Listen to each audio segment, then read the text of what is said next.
Assalamualaikum warahmatullahi wabarakatuh.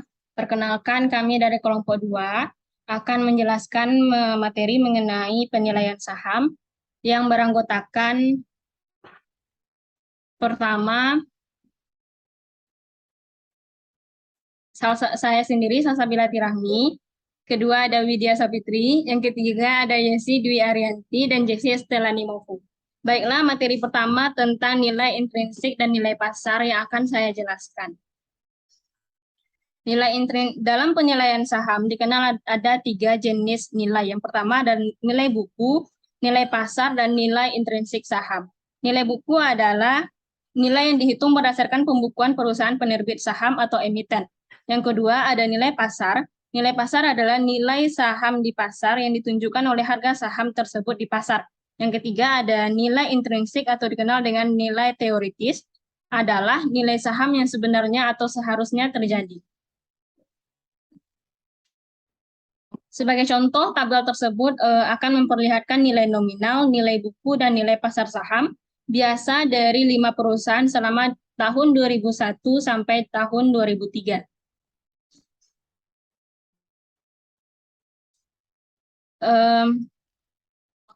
Investor berkepentingan untuk mengetahui ketiga nilai tersebut sebagai informasi penting dalam pengambilan keputusan investasi yang tepat. Dalam membeli atau menjual saham, investor akan membandingkan nilai intrinsik dengan nilai pasar saham yang bersangkutan. Jika nilai pasar suatu saham lebih tinggi dari nilai intrinsiknya, berarti saham tersebut mahal. Dalam situasi ini, seorang investor bisa mengambil keputusan untuk menjual saham tersebut. Sedangkan yang sebaliknya, jika nilai pasar saham di bawah nilai intrinsiknya, berarti saham tersebut murah dan investor dapat mengambil keputusan untuk membeli saham tersebut. Dan pada pembelajaran kali ini, ada 2 pendekatan dalam penentuan nilai intrinsik saham berdasarkan analisis fundamental. Kedua pendekatan tersebut, yang pertama, pendekatan nilai sekarang dan pendekatan rasio terhadap earning atau PER. Yang pertama ada pendekatan nilai sekarang. Penentuan nilai saham dilakukan dengan mendiskontokan semua aliran kas yang diharapkan di masa mendatang, dengan tingkat diskonto sebesar tingkat return yang disyaratkan investor. Nilai intrinsik atau disebut juga dengan nilai teoritis, suatu saham nantinya akan sama dengan nilai diskonto semua aliran kas yang akan diterima investor di masa mendatang. Tingkat return yang disyaratkan merupakan tingkat return minimum yang diharapkan atas pembelian suatu saham.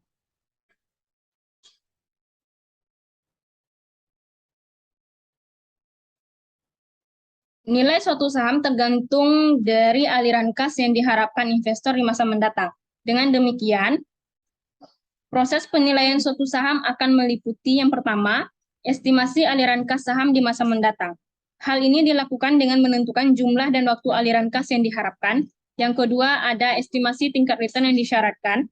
Estimasi ini dibuat dengan mempertimbangkan risiko aliran kas di masa mendatang dan besarnya return dari alternatif investasi lain akibat pemilihan investasi pada saham, atau biasa dikenal dengan biaya kesempatan.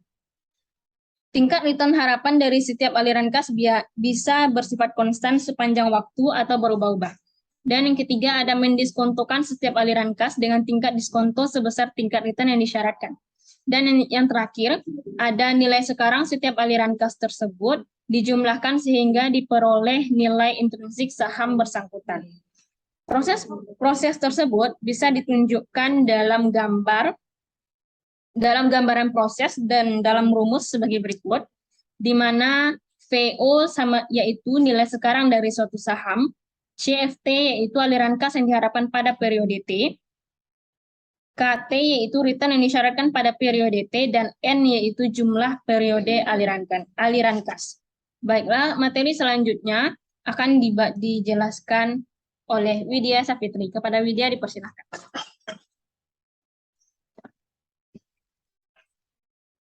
Selanjutnya, materi tentang model diskonto dividen. Model diskonto dividen merupakan kesederhanaan dalam model ini telah membuatnya menjadi populer dalam praktik penilaian saham biasa. Akan tetapi, penerapannya tidaklah selalu menghasilkan penilaian yang akurat. Model ini untuk menentukan estimasi harga saham dengan mendiskontokan semua aliran dividen yang diterima di masa datang. Perumusan model secara sistematis adalah di mana P pangkat O sama dengan nilai intrinsik saham dengan model diskonto dividen. D1, D2 sampai D tak terhingga sama dengan dividen yang akan diterima di masa datang. K sama dengan tingkat return yang disyaratkan. Selanjutnya, model pertumbuhan nol dengan rumus sebagai berikut, yaitu model ini berasumsi bahwa dividen yang dibayarkan perusahaan tidak akan mengalami pertumbuhan, dengan kata lain, jumlah dividen yang dibayarkan akan tetap sama dari waktu ke waktu. Contohnya, misalkan saham A menawarkan dividen tetap sebesar Rp800, tingkat return yang disyaratkan investor adalah 20% dengan rumus yaitu dengan perhitungan 800 dibagi 0,20 sama dengan Rp4.000. Nilai saham A sebesar Rp4.000.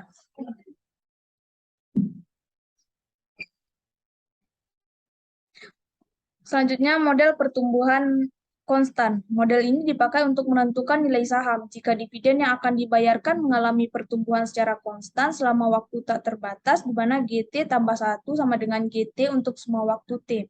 Dengan rumus sebagai berikut.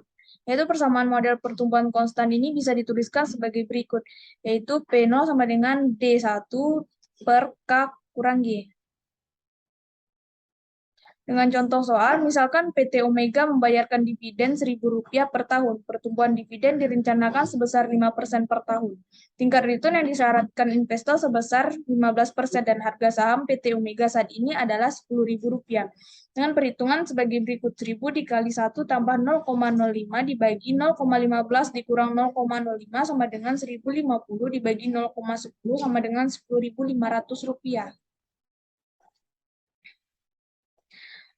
Selanjutnya, metode pertumbuhan tidak konstan atau ganda. Ada kalanya perusahaan mengalami pertumbuhan yang sangat baik, jauh di atas pertumbuhan normal dan sangat menjanjikan selama beberapa tahun.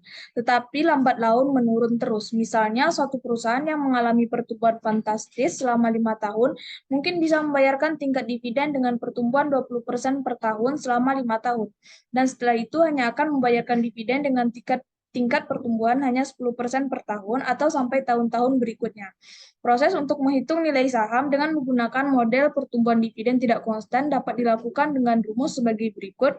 Dalam hal ini, P0 sama dengan nilai intrinsik saham dengan model pertumbuhan tidak konstan, N sama dengan jumlah tahun selama periode pembayaran dividen supernormal, D0 sama dengan dividen saat ini atau tahun pertama, G1 sama dengan pertumbuhan dividen supernormal, DN sama dengan dividen pada akhir tahun pertumbuhan dividen supernormal, GC sama dengan pertumbuhan dividen yang konstan, K sama dengan tingkat return yang disyaratkan investor.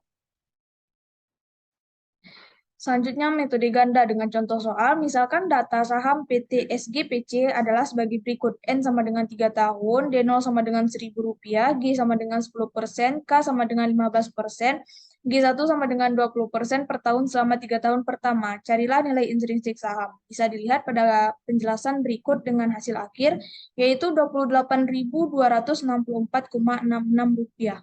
Selanjutnya, materi yang akan dijelaskan oleh JC setelah mau kepada JC disilakan.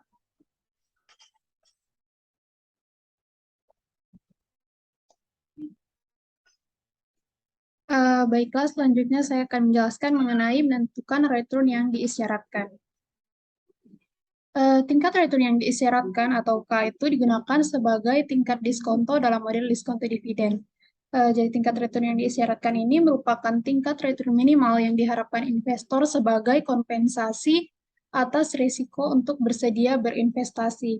Untuk berinvestasi ini pada aset yang berisiko, investor akan mensyaratkan adanya tambahan return sebagai premi risiko.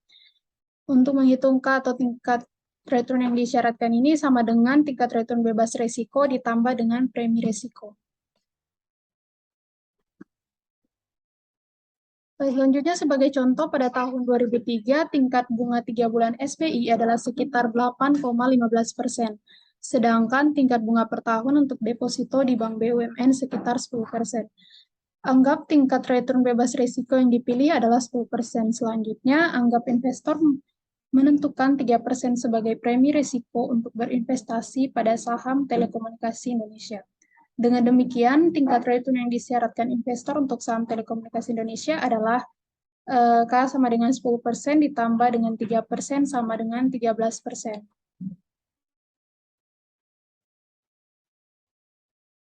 Kemudian ada cara lain untuk menentukan tingkat return yang disyaratkan adalah menggunakan CAPM dengan rumus sebagai berikut. Kemudian contoh tingkat return yang disyaratkan untuk saham Eka Dharma TAP Industri ditentukan dengan menggunakan CAPM. Anggap pada tahun 2003 investor menetapkan premi risiko pasar saham di BEJ adalah KM kurang KRF dengan sama dengan 6%. Diketahui beta saham Eka Dharma TAP Industri atau EKAD untuk periode 1998 sampai dengan tahun 2022 telah diestimasi sebesar 0,756 dengan tingkat return bebas risiko sebesar 10%. Maka tingkat return yang diisyaratkan untuk saham Eka Dharma TAP Industri dihitung sebagai berikut. Dan K sama dengan 10% ditambah dengan 0,756 dikali 6% sama dengan 15,292%.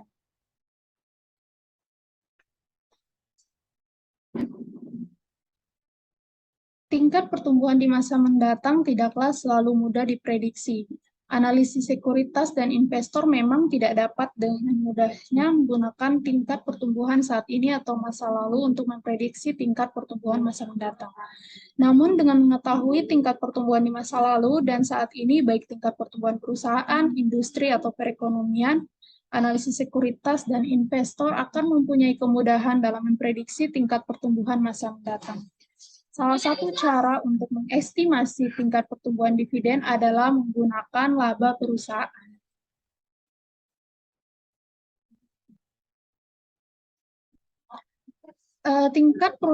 Tingkat pertumbuhan dividen ini dikenal sebagai tingkat pertumbuhan berkelanjutan atau sustainable growth rate. Dengan tingkat pertumbuhan berkelanjutan sama dengan ROE kali retention ratio atau tingkat pertumbuhan berkelanjutan sama dengan ROE kali 1 kurang payout ratio, di mana ROE sama dengan laba bersih dibagi dengan ekuitas. Sebagai contoh, anggap sebuah perusahaan mempunyai ROE sama dengan 10%. Maka proyeksi menunjukkan bahwa laba per lembar saham atau yang per share sama dengan 500 dan dividen per lembar saham atau DPS sama dengan Rp200. Berapakah rasio tingkat laba ditahan dan tingkat pertumbuhan berkelanjutan?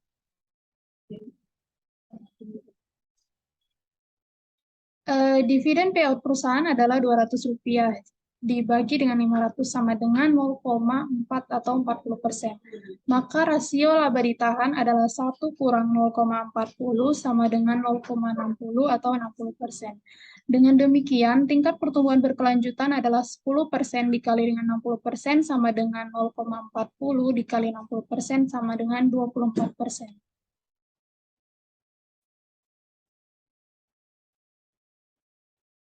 Dalam pendekatan PR atau disebut juga pendekatan multiplier, investor menghitung berapa kali atau multiplier nilai earning yang tercermin dalam harga suatu saham.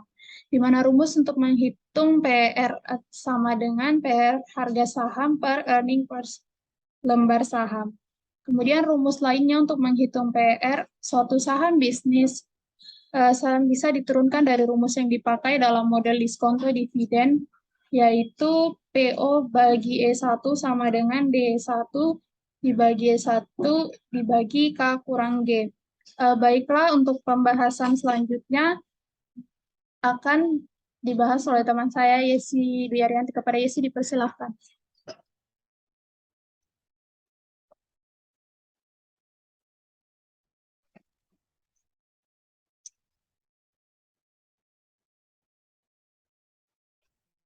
Baiklah, untuk materi selanjutnya mengenai pendekatan PER.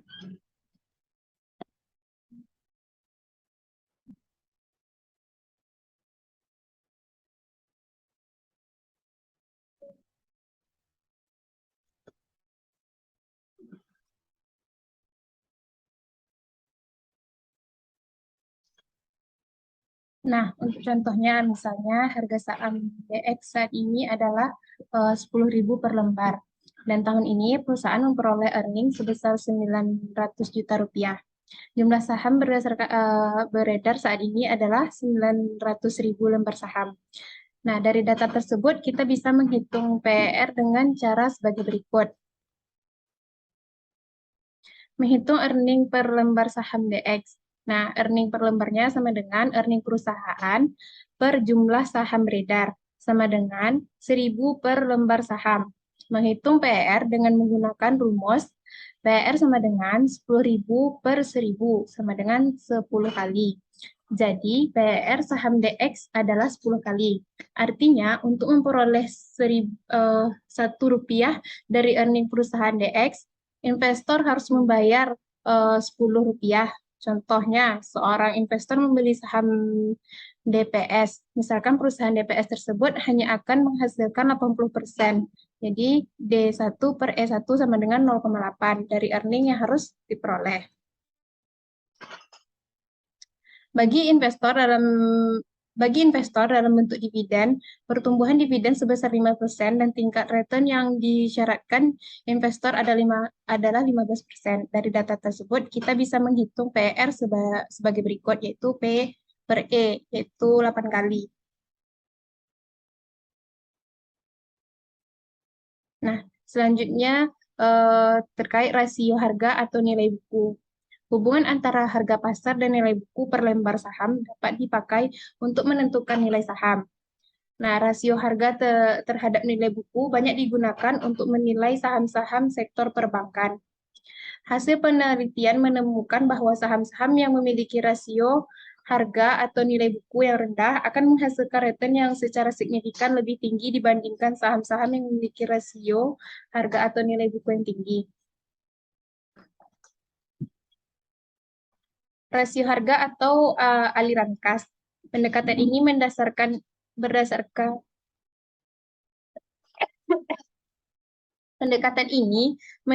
diri pada aliran kas perusahaan, bukan earning perusahaan. Dalam penilaian saham perusahaan, investor bisa menggunakan informasi rasio harga atau aliran kas ini sebagai pelengkap informasi EPR. Karena data aliran kas perusahaan bisa memberikan pemahaman yang lebih mendalam bagi investor tentang perubahan nilai saham yang akan terjadi.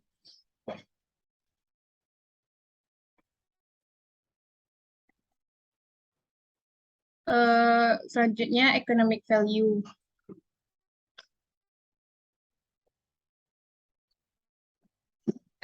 FAA mengukur keberhasilan manajemen dalam meningkatkan nilai tambah atau value add bagi perusahaan.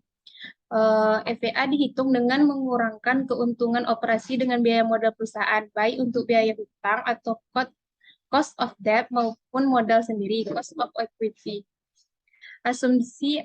Asumsinya adalah bahwa jika kinerja manajemen baik atau efektif dilihat dari besarnya nilai tambah yang diberikan, maka akan terciptalah pada peningkatan harga saham perusahaan. Secara matematis, FVA suatu perusahaan dapat ditulis sebagai berikut. FVA laba bersih. FVA sama dengan laba bersih operasi setelah dikurangi pajak, dikurangi besarnya biaya modal operasi dalam rupiah setelah dikurangi pajak. Jadi FVA sama dengan EBIT 1 kurang pajak, dikurang modal operasi, persentase biaya modal setelah pajak. Nah, untuk contoh perhitungan FVA itu sendiri, terdapat pada slide, yaitu pada tahun 2005 dan 2006, EBIT-nya diketahui 200.000 dan 2006 itu 250.000. Nah, pajaknya tuh sebesar 25% per masing-masing tahun. EBIT 1 kurang pajaknya itu 150.000 untuk tahun 2015 dan 2016 187.000. Modal operasi 1.600.000 di tahun 2005 dan 2006 1.500.000. Biaya modal setelah pajak sebesar 10% untuk tahun 2005 dan 10% untuk tahun 2006. Biaya modal dalam rupiahnya 160.000 untuk tahun 2005 dan 150.000 untuk tahun 2006. Jadi diperoleh FVA-nya itu sebesar 10.000 untuk tahun 2005 dan 2006 37.500. Nah, sekian pembahasan materi kali ini dari kelompok 2. Wassalamualaikum warahmatullahi wabarakatuh.